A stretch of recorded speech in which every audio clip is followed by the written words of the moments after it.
গল্পের নাম রুবির লাল ঘুড়ি। বাংলার এক ছোট্ট গ্রাম, নাম চাঁদপুর।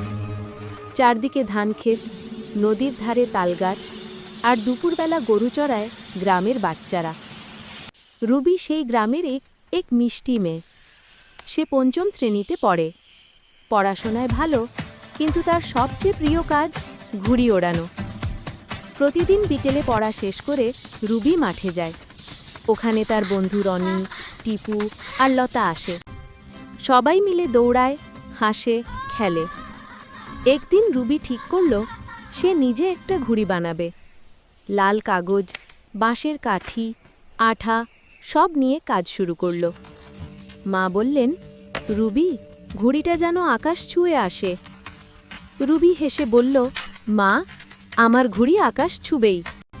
পরদিন বিকেলে বাতাস ছিল বেশ। রুবি তার ঘুড়িটা উড়িয়ে দিল মাঠে। আহা, লাল ঘুড়িটা সূর্যের আলোয় চকচক করছে। গ্রামের সবাই তাকিয়ে দেখছে। হঠাৎ টিপুর ঘুড়ি এসে রুবির ঘুড়ির সঙ্গে জড়িয়ে গেল। দুজনেই টানাকানি।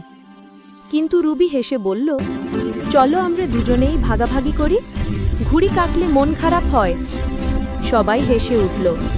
গ্রামের আকাশে একসঙ্গে দুই ঘুড়ি উড়ল, একসঙ্গে খেলল।